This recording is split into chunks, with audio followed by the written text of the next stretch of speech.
One night in Las Vegas, a single man walked out of a casino with $26 million. Not a jackpot, not a slot machine, blackjack. The pit bosses were pale. The casino was hemorrhaging money in real time, and there was absolutely nothing they could do about it. This is the story of Kerry Packer, the most feared gambler who ever sat down at a Vegas table. The man who didn't just beat the house, he humiliated it. Hi, my name is Michael, and this is Old Vegas Legends. Who was Kerry Packer? To understand what happened on those Vegas casino floors, you first have to understand who Kerry Packer was. And I mean really understand it. Because if you just hear the word billionaire and move on, you're going to miss the whole point of this story. Kerry Francis Bullmore Packer was born on December the 17th, 1937 in Sydney, Australia. His father, Frank Packer, was already a powerful media figure, the kind of man who filled a room with his ego before his body even arrived.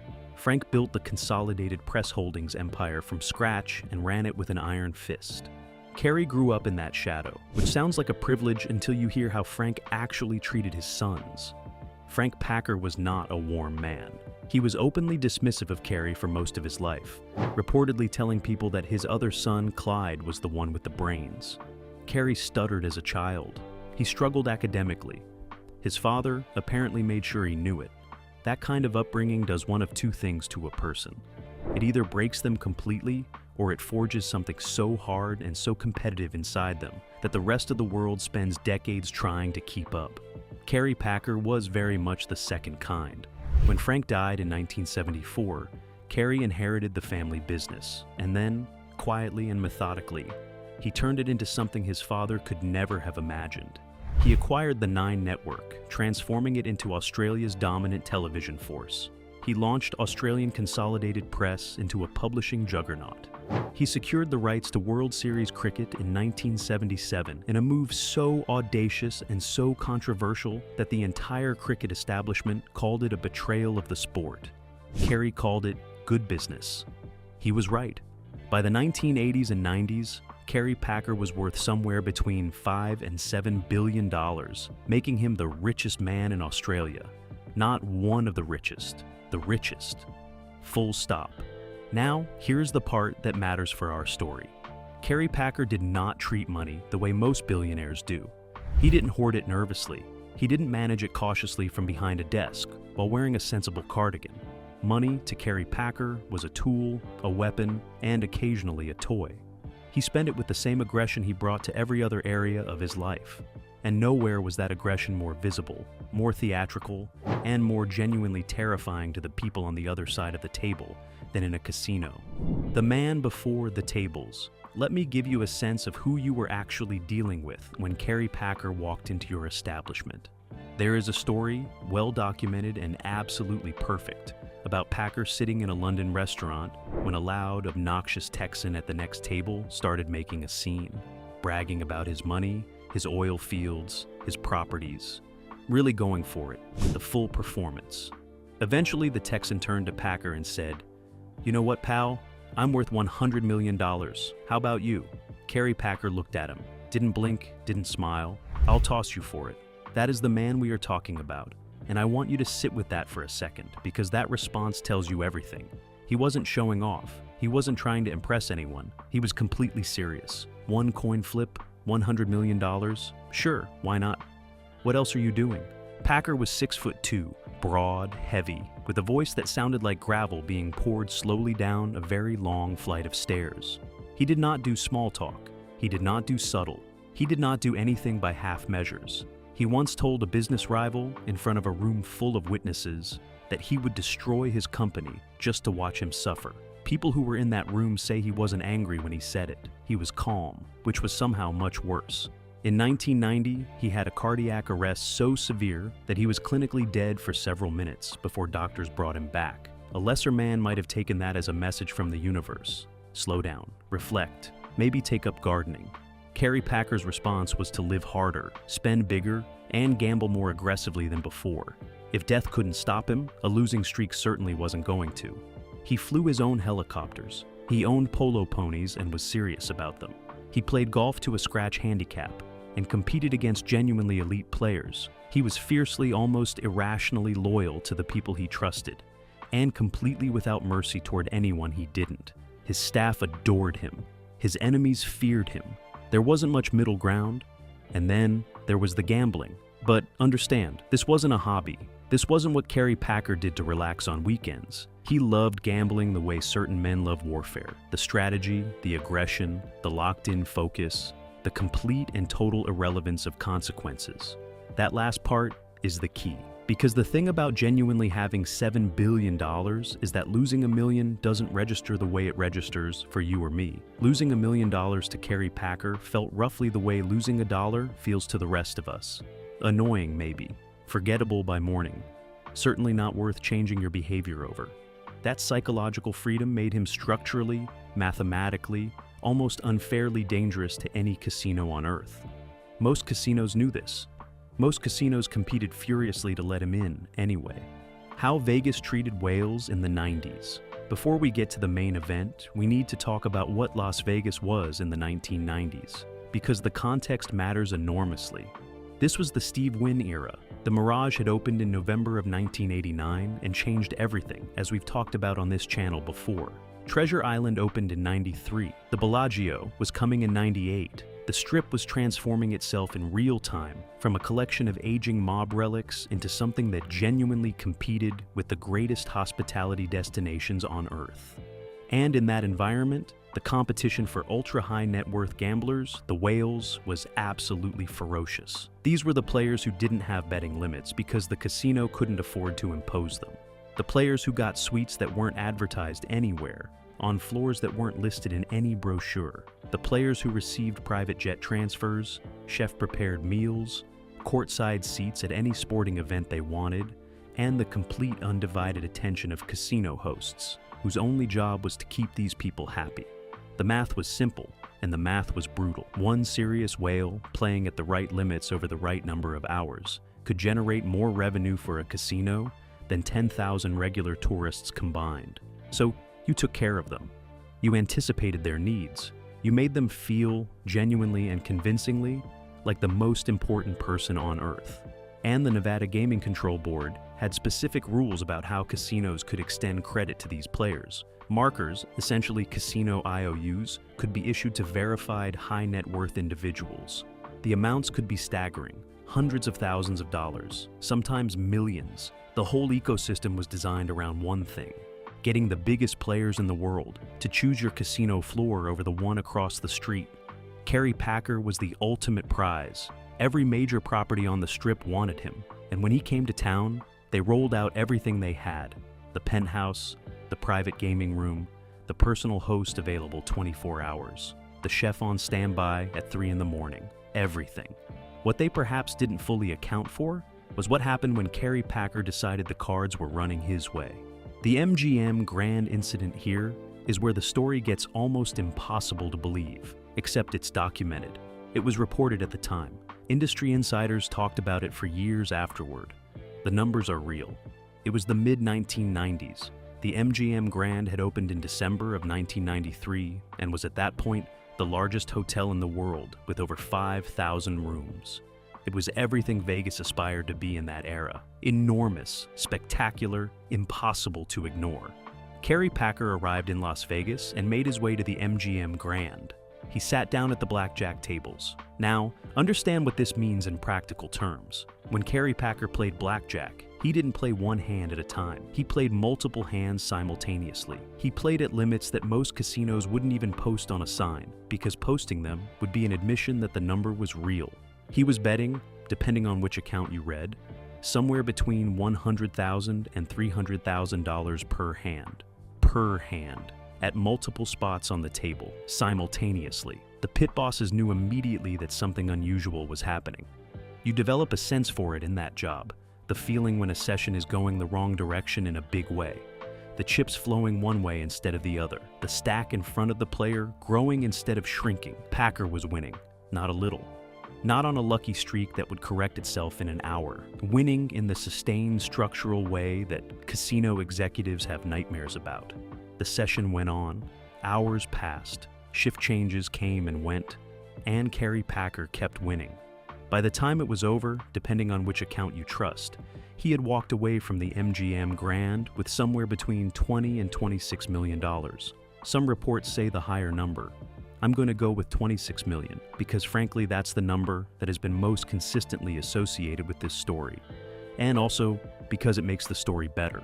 And honestly, with Kerry Packer, the bigger number is almost always the true one, $26 million from Blackjack in a single extended session. To put that in context, the MGM Grand that year was one of the highest grossing casinos on the Strip. $26 million represented a significant fraction of what that property might make from its entire casino floor in a month.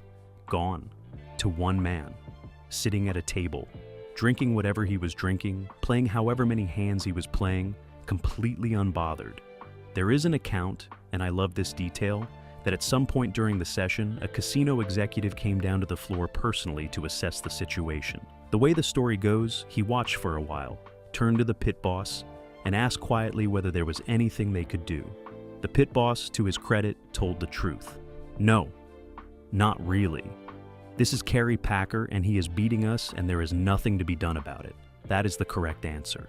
Blackjack, played with proper basic strategy, gives the house an edge of somewhere between 0.5% and 1%.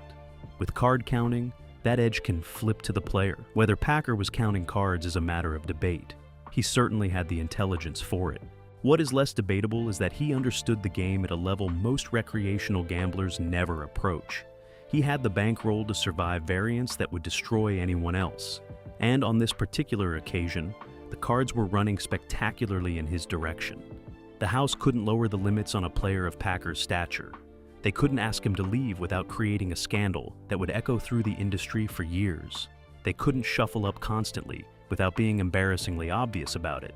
And they couldn't cheat because this was a legitimate operation and because Kerry Packer was exactly the kind of man who would have burned the building down, metaphorically speaking, if he suspected anything improper. So they did the only thing they could do. They watched, and they bled. The Baccarat raids and other casinos. Now here is something the MGM Grand story sometimes overshadows. The $26 million blackjack run wasn't even the only story. It wasn't even necessarily the biggest story in terms of total dollars moved. Kerry Packer played Baccarat too. He played it at multiple properties across the Strip. He played at the Bellagio after it opened in 1998. He played at the Mirage when Steve Wynn's property was at the height of its powers. There were sessions at multiple major casinos that each individually would be considered historic if they'd happened to anyone else. At the Bellagio, there are accounts of Packer running Baccarat sessions where he was wagering enormous sums on a single hand. Baccarat, for those who don't know, is the game of choice for the world's biggest gamblers because it requires almost no skill and allows for enormous bets. The house edge is thin, the variance is enormous. When you're betting the kind of money Packer bet, a favorable run doesn't just hurt a casino, it can crater a monthly revenue figure. Steve Wynn, who understood whales better than almost anyone in the industry, knew exactly who Packer was and what having him at your tables meant. The upside was the marketing.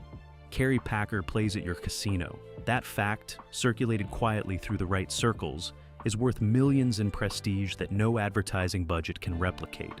The downside was nights like the MGM Grand. There are reports, though, the exact figures are murkier here, of Packer sessions at multiple properties where he walked away up several $1 million, and separate sessions where the house took back enormous sums. Because here is the other side of the Kerry Packer story that sometimes gets lost in the legend. He lost too. Enormously, repeatedly. When Packer lost. The $26 million win is the headline. It deserves to be. But the full picture of Kerry Packer as a gambler requires acknowledging the losses. Because without them, the wins don't mean what they mean. There are documented accounts of Packer losing $12 million in a single London casino session. There are accounts of him losing multi-million-dollar sums at Baccarat over extended visits where the cards simply refused to cooperate. One estimate, and I want to be clear, this is an estimate because Packer never published his gambling accounts, suggested that over the course of his lifetime, his gambling was roughly break-even, or perhaps marginally in his favor, which for a gambler of his volume is itself an extraordinary achievement. But here's the thing. Kerry Packer did not care about the losses the way a normal person cares about losses. This is crucial to understanding why he was so dangerous as an opponent. Most gamblers, even very wealthy ones, have a loss threshold that changes their behavior. A bad session makes them nervous. It makes them bet differently. It makes them start doing the math they were deliberately not doing when they sat down. That psychological shift is actually what the casino relies on almost as much as the mathematical edge. When you're scared of losing, you make worse decisions. Kerry Packer was not scared of losing. He had enough money that losing $20 million did not alter his life in any material way. His businesses were generating income at a scale that made casino losses, even historic ones, essentially irrelevant to his balance sheet. He once famously, when asked about his gambling losses, said something to the effect that he knew he was going to lose a certain amount and had simply decided it was worth the entertainment value. That freedom, that complete psychological detachment from the outcome, is what made him so brutally effective at the table. He played the mathematically correct game every time because he had no emotional stake in any individual result.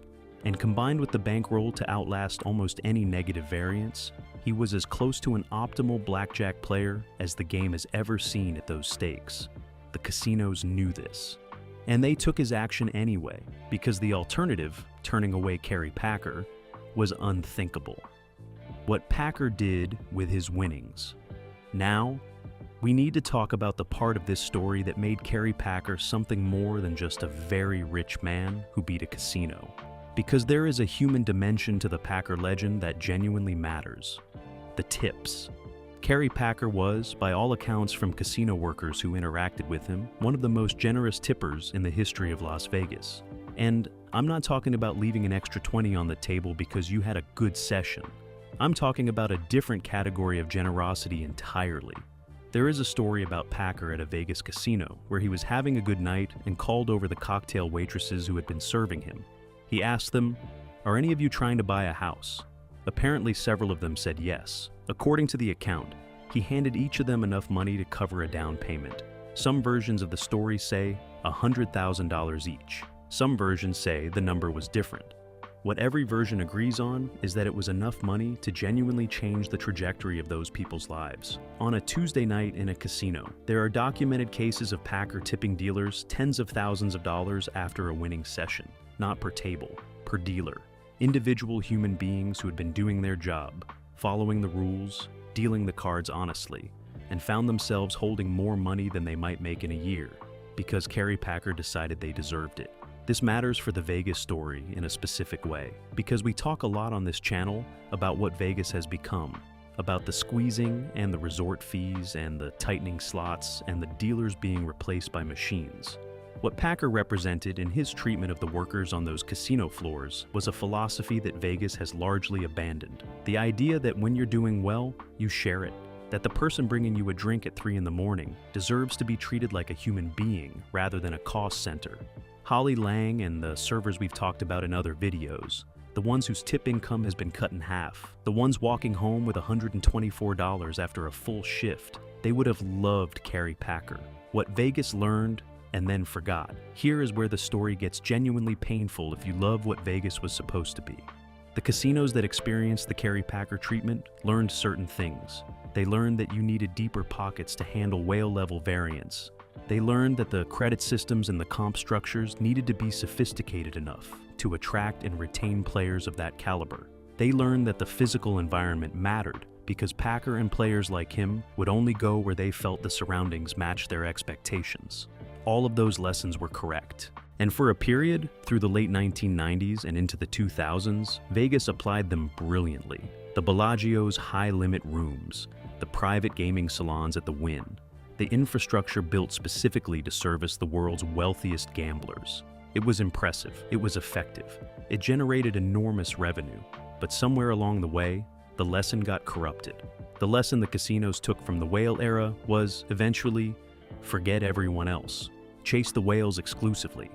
Build everything for the top of the market and let the bottom fall away. And that philosophy, which is now expressed in resort fees and 6 to 5 blackjack and $25 cocktails, and the deliberate elimination strategy that Caesar's CEO described so chillingly in 2023, that philosophy has produced the crisis we're living through right now. June of 2025, 11.3% drop in visitors. Nearly 400,000 fewer people walking the Strip compared to the same month the previous year. Strip gaming revenue down 3.9% for 4 consecutive months. The casino floor at Fontainebleau sitting conspicuously empty. Dealers being handed boxes and escorted out.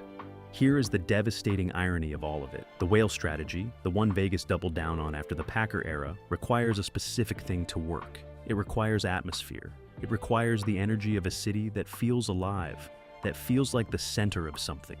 Kerry Packer didn't just want a private room and a high credit limit. He wanted Vegas. He wanted the electricity of the Strip, the sense of scale, the feeling that he was operating at the epicenter of something genuinely exciting.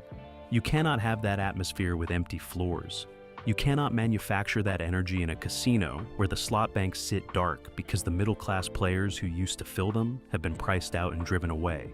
The thing Vegas forgot is what every good gambler knows. You need action at every level to keep the game alive. The $5 player and the $500 player and the $5,000 player all contribute to the environment that makes the $50,000 player want to be there. Take away the base, and you don't just lose the base. Eventually, you lose everything built on top of it. Kerry Packer played against full casino floors buzzing with energy. That was part of what he was buying when he came to Las Vegas. Today's Strip can't offer that anymore. And no amount of luxury amenities, no number of celebrity chef restaurants, no collection of high thread count sheets can substitute for the thing that actually made Vegas Vegas. The legacy Kerry Packer died on December 26, 2005. He was 68 years old. The cardiac issues that had nearly killed him in 1990 had never really left him, and eventually they won. He left behind a media empire, a complicated family history, and a net worth variously estimated at between $5 and $7 billion. He also left behind a legend that anyone who was on a Las Vegas casino floor during his visits will tell you about with a particular look in their eyes. A mix of awe and something approaching residual fear. Because that is what he was. He was the thing the house was afraid of. Not because he cheated, not because he did anything illegal or improper, but because he showed up with enough money, enough skill, enough psychological freedom, and enough sheer force of personality that the normal rules simply did not apply to him. The Nevada gaming industry has produced a lot of stories in its history. Stories of mob bosses and showgirls, and card counters and rigged machines and billion-dollar scandals. But the Kerry Packer story is different from all of those because it is fundamentally a story about someone winning fair and square at an almost incomprehensible scale, and the institution on the other side being completely helpless to stop it. That kind of story should make you feel something. It should make you feel the way you felt the first time you understood what Vegas was supposed to be. That maybe, just maybe, the house didn't always win. That occasionally someone sat down at the table with enough of everything that the equation flipped, briefly and brilliantly, in favor of the person who was supposed to lose. That feeling, that specific electric possibility. That is what built Las Vegas. Not the resort fees, not the quarterly earnings calls, not the EBITDA targets. The feeling that anything could happen. That a working man from Ohio could sit down next to an Australian billionaire and both of them were playing the same game under the same rules, and anyone could win. Kerry Packer understood that.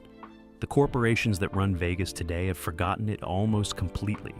And the numbers, those brutal, unforgiving, honest numbers that Jeremy Aguero laid out for the Las Vegas Convention and Visitors Authority in April of 2025, those numbers are the consequence of that forgetting. You want to know what would fix Vegas? I'm not saying bring back Kerry Packer. There was only one of him, and he's gone.